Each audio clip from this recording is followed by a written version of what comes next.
Well, welcome everybody. I'm really excited about this interview. This is with Richard Smith, who's running in Austin, and I'm gonna let him do the majority of the talking here and let him tell you guys about who he is. Why is he running now? Why is now important? What are some things that he wants to get done if he's elected? I'm gonna let him essentially sell himself to you, but he's a really good guy, solid, smart, well-read, and really cares about the community. So we're gonna dive into this, and I'm gonna turn it over to you, Richard, and tell me a little bit about you, why you're running now, and why does it matter now? Thanks, Thomas. I really appreciate the opportunity to come sort of speak to my prospective constituents. I was thinking today, this is very apropos to be having this interview on Martin Luther King Day. Yeah. Martin Luther King spoke a lot about the interconnectedness of all creation and the mutuality that we have as human beings. And I think that's so appropriate for a person running for city council to be aware of that. We're all Austinites here, and we can disagree about the ways to pursue things, but I think we all share a similar concern about making Austin better, making it a better place to live. So a lot of people ask me, why are you running? And it's kind of an interesting story. I'll try to keep it short, but 2020, I guess it was the summer and fall 2020, I was sort of sitting at my desk minding my own business, and I was sort of overwhelmed by what was happening in Austin. I mean, we had the police were defunded, which really was a demoralization, a decimation of our police department, and which had sort of predictable effects on public safety, in my view. The homeless camping was out of control. Austin had become increasingly unaffordable. And, I found myself, I was sitting there at my desk, I felt like, I had this really strong desire to make a positive difference in the residents of Austin. So I started sort of discerning all this, sort of this nudge to do something. And one of the first things I realized is that the city council person in District 8 was complicit in a lot of the decisions that had, led Austin to this, sort of down this, negative path, if you will. I realized that I had I was fortunate because a lot of people don't have this, but I had the time, I had the ability and the resources to actually do something to try to pursue a positive difference in Austin. I'd worked with the homeless for a number of years. My wife and I had been very involved through Mobilos and Fishes. I mean, hands-on with the homeless, shake their hands, give them a hug sometimes. I mean, so I had a lot of perspectives about what was going on with the homeless. And I thought, hey, maybe my voice could help this situation with the homeless. I realized I'd been a lawyer for 40 years. And as a lawyer, I knew how to represent others, and I really knew how to advocate others. And I sort of view my role, at least as far as District 8 goes, is representing them, advocating for them, making sure that their voices are heard. And I'd also been a judge, and part of being a judge is, grappling with difficult issues, but trying to reach a consensus with other judges and, make tough decisions, but make those decisions. I also, so I got to know Ellen Trosclair and got a hold of her book and started reading her book, Step Up. And right at the very beginning, there's a quote from Theodore Roosevelt. And the quote was basically, do what you can with what you have, where you are. I thought, hey, that spoke to me. So I started taking steps and meeting people like yourself, and just started getting a feel for the lay of the land and what, is this really what I'm sort of being called to do? And everything has been just wonderful. I mean, I've learned so much. I had no idea about a lot of things, but it's been a real learning process for me, which is I actually enjoy. I enjoy learning these things, but I just started taking steps and finally made a decision last July to go ahead and run for City Council District 8. Well, why now? We want to thank you for making that leap, and for those that have never ran or submitted applications or paid the fee to run for office, it's quite the step. the moment you sign on that line, your life is now out there for everybody to see. Right. So we want to definitely thank you for doing that, because Thank you. it's a learning curve. No matter how long you've been doing this, you learn something every single cycle. And the reason is because you're dealing with people, right? You're dealing with people. Right. Opinions change, viewpoints change, ideologies change, cities change, the dynamics of everything change. And so we're constantly learning because we're dealing with people. Thank you for taking the step, and thank you for being so curious and what's the word I'm looking for? You're being a student, of the process. I mean, that's something that you don't get often in candidates. Some candidates come in, they're rip roaring thinking that they know how to do something. Right. I mean, even consultants that I've worked with on other campaigns, they're still learning. And those are often the best consultants that just keep an open mind. So, so if you were elected, what are some of the initiatives that you can see putting forth to champion? What are some of the issues you want to tackle if you were elected?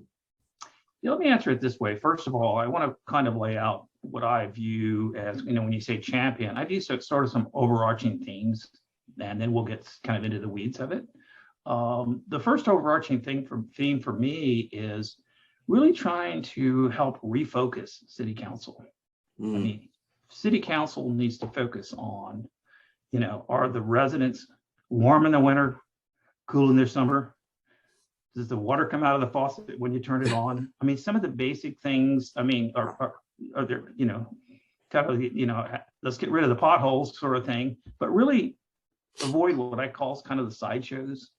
And I thought, for example, this whole thing about lifting the camping ban, I said, that's a total sideshow. What are you doing here? Yeah. I mean, and of course, we'll get into the public safety issues in a minute, but and their decimation of the police department. I mean, and really, that sort of leads to the second thing is I really want to help build trust back between the city and the residents, but also, that's a two-way street.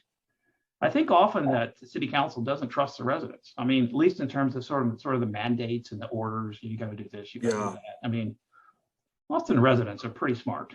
I mean, they understand. They're informed. They're informed. Exactly. Yeah. And I think they can make a lot of these decisions themselves. But trust gets to the whole issue of fiscal accountability, communication, transparency. It's sort of the last overarching theme that really dear to my heart, because I've been in intellectual property law for my entire career, is trying to bring a level of creativity and innovation to City Hall. I love that. I mean, we live in a city where we have some of the best and more creative and innovative people, from artists to musicians to electrical engineers to computer people. Let's harvest that for the purpose of the city, and let's, one of the things I want to do in terms of working with people at City Hall is to sort of, I don't know if you have this now, but is to really encourage and reward innovation in basic things like, hey, we could eliminate passing this paper to this person by just, doing this, or how can we make City Hall more efficient? And really encourage people, because everybody at City Hall has a voice. I mean, they're all part of the city structure. And, so let me make sure I get this correct. You want to bring people together. You want to it's kind of three things: bring people together. You want to restore trust with the public, and then you want to embrace, harvest, and support innovation, not just in the private sector, but all the way through into the government.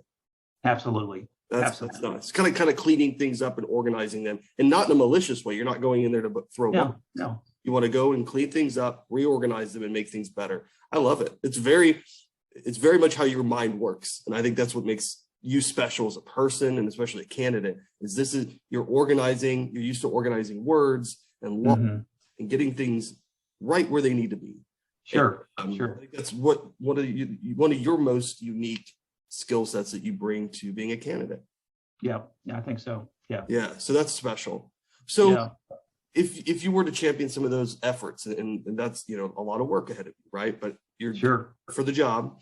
But let's say you were to get in, champion some of those efforts, start organizing things, embracing tech, and embracing entrepreneurship and all that comes along with innovation, how would you work with city departments to help kind of clean them up a little bit, so to speak? I don't really like using that phrase, but, kind of reorganizing and making them more efficient. Well, I think the first step is listening. I consider myself a very good listener.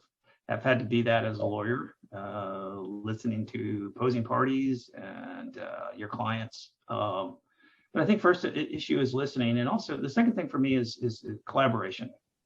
I mean, we're all in this together. Let's face it. I don't care whether you're sitting in city council person, or you're working in some department, and maybe a lot of it is just gathering statistics.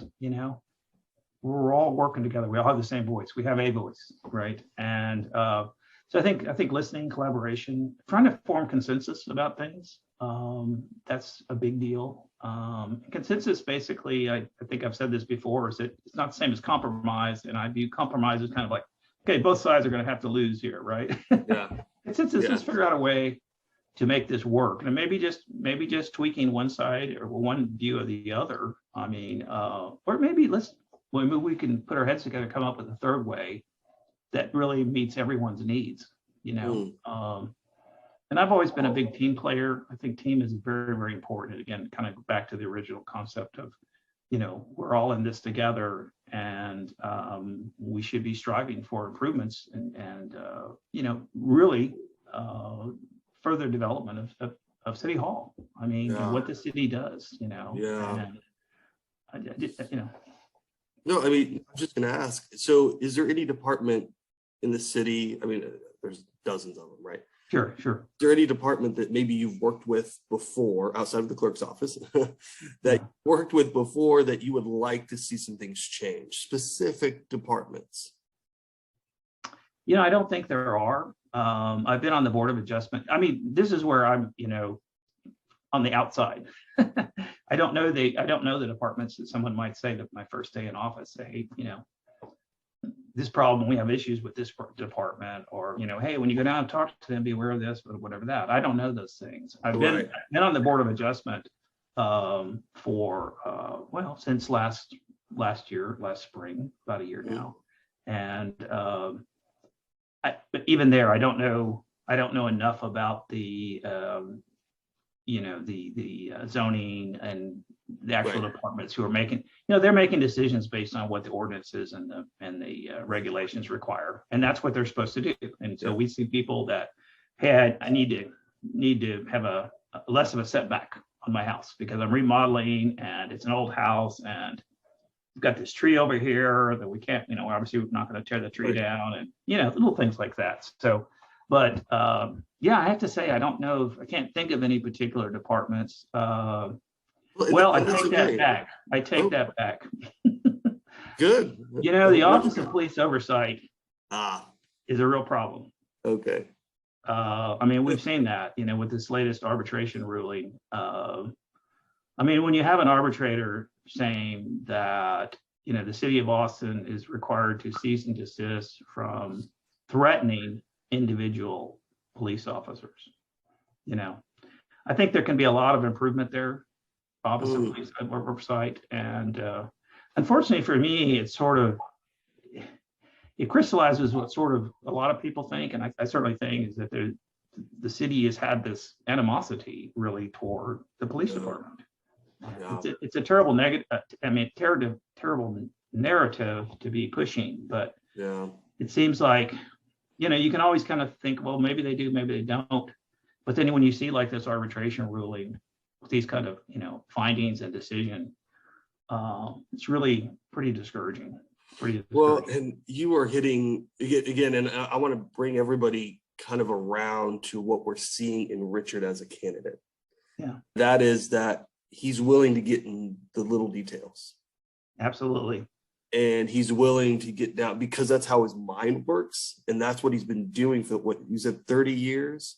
Well, I've been a lawyer for over 40 years. But well, part of that time I was a judge. But I mean, still getting into the law details. Today. Yeah, absolutely. And Richard, you see, Richard here understands the power of those details, because oftentimes, and for those of you that don't, and trust me, it's okay that you don't, but for those of you that don't read legislation on a regular basis, you find little sentences that'll be slipped in there. And those little sentences often matter most. We're seeing some of that at the federal level right now with the current administration. However, what Richard is willing to do is little detailed work to find that stuff. And that's special and rare in a candidate, especially, we have federal level elected officials that are lawyers, Ted Cruz being one of them. Mm-hmm.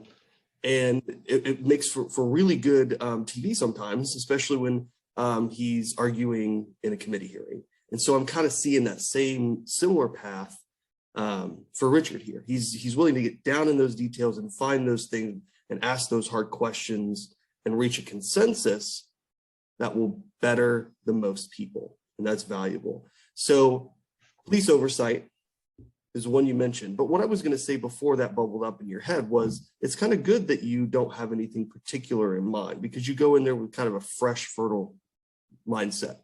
Right. Very kind of open and be like, okay, where are the problems? Where are the gaps? Where can we eliminate that paper being transferred, right? Making things more efficient. So why making things more efficient in general? Why does that speak to you as a person? Have you had some encounters? Have you had clients that have had issues with government in general? Why did that bubble up as an issue for you? Well, I've worked with clients in the private sector who've done this, where they have encouraged everyone in their maybe tech companies, what have you. They've encouraged everyone to actually be thinking creatively and innovatively about. And, this is not necessarily patentable subject matter. This is, we could do this more efficiently, or it would be better if we did something this way. And, you can reward people by saying, hey, you got either the department award for the month of being the most, coming up with the best innovation or creative thing, for the department.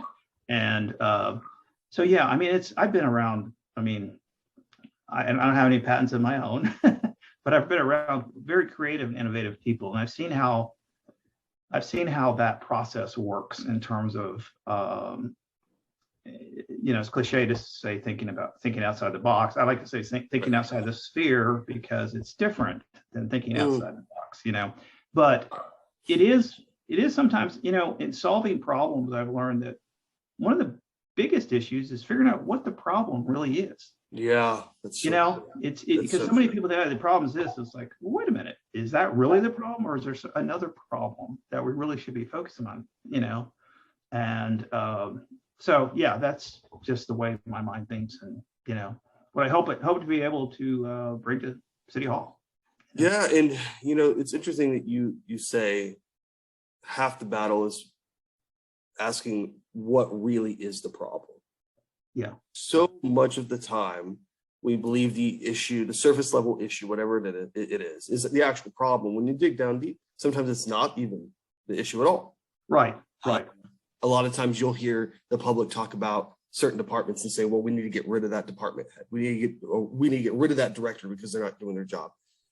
Sometimes it's not that easy. Right. Sometimes it really isn't. They could be following directions. So then you ask, exactly. Then you ask who's giving the direction. Right. So that's where you enter into a whole new realm of questioning and possible answers and stuff like that. So the way you approach problem solving and getting to those answers is really unique because of your background, but it's also really unique in government in general. Yeah, so that's real special. So we've gone through you and what you're going to do and what you kind of want to. What you want to bring to the city, and that's more efficiency, more organization, more support in the private sector. So why should people vote for you? Great question. Thought you'd never ask, right? Yeah. Well, let me say up front. Well, a couple of things. Let's say up front. I'm a good listener. Ask a lot of questions. My wife will tell you that. I'm a person to ask questions until I get at least an answer that I think is either the correct answer that or close to. Maybe you should be giving this interview. I don't know. Yeah. I love asking questions. that's another thing you develop as a lawyer. Particularly when you're deposing people. One thing, Thomas, that I think is very important for people to think about is that, I can sit here and nitpick about the city should do this, city should do that in terms of current problems. But the new, hopefully new city council person for District 8, they're going to be there for 4 years. And we're going to see different issues come up, most likely, than our current issues. We'll continue to have to work on the current issues, but there'll be new things that come up. And I think what people really want is a person that has common sense, good judgment, and is responsive to the residents, and particularly in my case, District 8. And so I think I've as I've said, I've been a lawyer, been a judge. I know personally that I meet those criteria. It's sort of like you want somebody in that seat that can deal with new issues and new things that will invariably come up in the next 4 years. And but I do care a lot too. And I mean, maybe it goes without saying, but one of the decisions big part of the decision to run was this notion that I felt like I really wanted to make a positive difference in the lives of Austin residents. And and I actually enjoy. I've enjoyed doing work with the homeless and supporting various organizations. I think that's sort of a requirement, I think, for being a good citizen, is that you give back. Yeah, and this is one of the most drastic ways, in a good way, to give back to your community. It's public service for a reason, right? And I think something else that I want to highlight here is not just common sense being brought back to the office or back to the office in general, but something I want to highlight here for everybody is it's not just common sense, which is important, but he's bringing a real sense of service. He's not for fame. He's got a job. He's smart. Right. He's got things to do. He's got patents to save. So it's always great and refreshing when you have a candidate that doesn't need to be a candidate. Mm-hmm. There's some value in that. They have a little bit more, leverage in a way. A lot of candidates I saw during the last general cycle, not the midterms, but and we'll have some bubble up here too, but people that want to run just to be in front of a camera. Mm-hmm. Right? And so it's real refreshing to have somebody that has a clear vision of making things easier for everybody and making them more efficient, supporting of the private sector. Somebody that wants to work with departments to make things better for them, asking the hard questions, getting down into the details, and somebody that not only is bringing common sense back, but also a sense of service because he doesn't need to do it. Right. This is putting himself and his family out there, and it's intentional and it's deliberate, and there's real thought behind it. So just as some parting words, Richard, what would your plea be? What would your message to people when it comes to voting for you? I think the main thing is I'm a person that cares. You can almost stop there. I care, and I want to use the skills that I've developed over the years to, again, make a positive difference in the lives of the residents in Austin. That was the overwhelming nudge that I got, was like, I can sit here and write checks to organizations, I can sort of at my time in my life, I go off and, be lazy. And I just felt like, no, that wasn't, number one, I knew that wasn't for me because I'm just generally not a sit around person. But, and I think you want somebody that's passionate about the job and is really going to, engage with the community and, again, bring tested problem solving abilities to the office. One of the most exciting things or enjoyable things, I should say, that I've experienced on the trail, so to speak, is just meeting so many wonderful people. It's incredible. We've been door knocking and, people in Austin care about Austin. They really do. They do. So, yeah, but I would encourage people to think about who do you want in that seat Yeah. from 2023 to 2027. It's a long time. A lot can happen. Yeah, and Yeah. I'm the guy for that. I believe that strongly. Yeah. Well, and there's a lot of people, ourselves included, behind you in that. So Yeah. if you had words of wisdom for any candidates currently running, what would you say to them from what you've learned? It's harder than you think to run. Yeah. I mean, there's a lot to learn, and I think it's very exciting. I would say, it takes a lot of time, and you need to have that time and the ability to do it, to actually do the job. And part of the job is campaigning. That takes a whole lot of time, and so I would encourage people to explore it and not let your fears stand in the way of doing it. Because hey, you only got one life, right? So do something with it. That's right. I love it. How can they find out more about you? Well, I have a website. It's Richard Smith ATX, one word, so to speak, .com. Yeah, that's my website, and people can get in touch with me. They can, certainly go on there and certainly reach out to me if they want to call me, talk to me about issues, things of concern. That's fine too. And you're on Twitter and Facebook, and I am on Twitter. I've got a Facebook page right now. It's sort of we're trying to work. I have actually an official campaign page, but somehow because of the machinations of Facebook,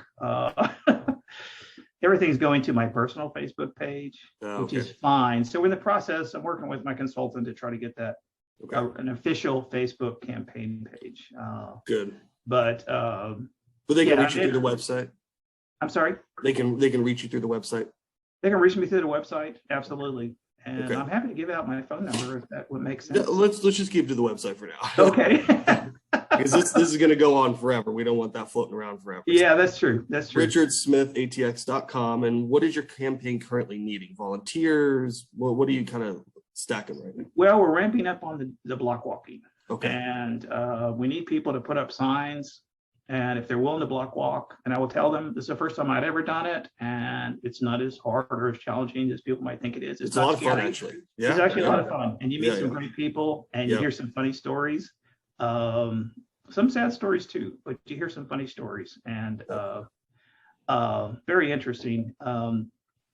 So I think that at this point, I mean, look, donations are absolutely critical, for any campaign. Yeah. And so I've been asking people to please donate what you can, and how I always tell people is like, a sign can cost a couple bucks if you're buying in bulk, right? $2-3. So if you give $5, that's essentially a sign, and maybe another sign, it helps. Right. I mean, that's the cycle, nobody's getting paid out of those funds, right? So it's like those funds come in and they go to resources. So $5-10 can really change things, because that could be a sign, that could be a door hanger, that could be gas in the car of a volunteer. There's all these things that help move, and what a lot of people don't understand is in some of these smaller municipal races, you start out with pretty much nothing. There's no big dumping money into your account, and which anyway. But it's not like a federal race, right? Right. There are, pretty severe limits on what you can receive from individuals. And just because you mentioned it, somebody asked me this the other day, the yard signs are free to the people that want to put it up. Good. Obviously, the campaign pays for it, but if you're willing to put up a sign, it's yours. So right. But what I mean, if they donate $5, you go. Right. I understand what you meant. I just I was surprised by the question. How much people say, how much does it cost for a yard sign? I'm like, to you, it doesn't cost anything. Right. Yeah. Exactly. So if anybody out there wants signs, push cards, if they want to volunteer, if they want to donate, go to RichardSmithATX.com. Help them out. Common sense, cleaning things up a little bit, organizing them. Smart guy, and he doesn't have to do it, so he's doing it because it's in his heart. If you need any more reason than that, I don't know what you would be looking for. That is the reason this system exists, to get people like Richard in there to do good work. So please support him. thank you, Richard, so much for doing this. Really appreciate Thank you. the time out of your day. I've learned stuff about you, and has as well. So thank you so much. Thanks, Thomas.